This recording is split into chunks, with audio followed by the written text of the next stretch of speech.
ഇന്ത്യയിലെ പഴവർഗ്ഗങ്ങൾ, പച്ചക്കറികൾ തുടങ്ങിയ കാർഷിക വിളകളുടെ വിളവ് വർദ്ധിപ്പിക്കാൻ ഉപയോഗിക്കുന്ന വളങ്ങളുടെ ഇന്ത്യയിലേക്കുള്ള കയറ്റുമതി തടഞ്ഞുവെച്ച് ചൈന. ഇന്ത്യ സാധാരണയായി 1,50,000 മുതൽ 2 ലക്ഷം ടൺ വരെയുള്ള വളമാണ് ഏപ്രിൽ മുതൽ ഡിസംബർ വരെയുള്ള കാലയളവിൽ ഇന്ത്യയിലേക്ക് കയറ്റുമതി ചെയ്യാറുള്ളത്. അതേസമയം മറ്റു രാജ്യങ്ങളിലേക്ക് ചൈന വളങ്ങൾ കയറ്റുമതി ചെയ്യുന്നുണ്ട്. അമേരിക്ക തീരുവകൾ അടക്കമുള്ള നിയന്ത്രണങ്ങൾ ചുമത്തിയതിനെ തുടർന്ന് അപൂർവ ധാതുക്കളുടെ കയറ്റുമതിയിലും ചൈന നിയന്ത്രണങ്ങൾ ഏർപ്പെടുത്തിയിട്ടുണ്ട്. അപൂർവ ധാതുക്കളുടെ നിയന്ത്രണം ചൈന പെട്ടെന്ന് ഏർപ്പെടുത്തിയത് ഇന്ത്യയിലെ വാഹന നിർമ്മാണ മേഖലയ്ക്ക് കടുത്ത ഭീഷണിയാണ് സൃഷ്ടിച്ചത്. കാർഷിക ഉൽപ്പന്നങ്ങളുടെ മെച്ചപ്പെട്ട വിളവെടുപ്പിനായി ഇന്ത്യ പ്രധാനമായും ചൈനയിൽ നിന്നുള്ള വളങ്ങളെയാണ് ആശ്രയിക്കാറുള്ളത്. വിളവ് വർദ്ധിപ്പിക്കാനും മണ്ണിന്റെ ആരോഗ്യം മെച്ചപ്പെടുത്താനും ഈ വളങ്ങൾ ഉത്തമമാണ്. വെള്ളത്തിൽ ലയിക്കുന്ന വളങ്ങൾ, ദ്രാവക വളങ്ങൾ, നാനോ വളങ്ങൾ, ന്യൂട്രേറ്റ് വളങ്ങൾ തുടങ്ങിയ പ്രധാനപ്പെട്ട വളങ്ങൾ ഇതിൽ ഉൾപ്പെടുന്നു.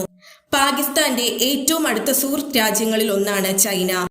പഹൽഗാം ആക്രമണത്തിന് മറുപടിയായി ഇന്ത്യ പാകിസ്ഥാനെതിരെ നടത്തിയ ഓപ്പറേഷൻ സിന്ദൂർ വൻ വിജയമായിരുന്നു. പാകിസ്ഥാന് സാമ്പത്തിക അടക്കമുള്ള എല്ലാ പിന്തുണയും ചൈന വാഗ്ദാനം ചെയ്യാറുണ്ട്.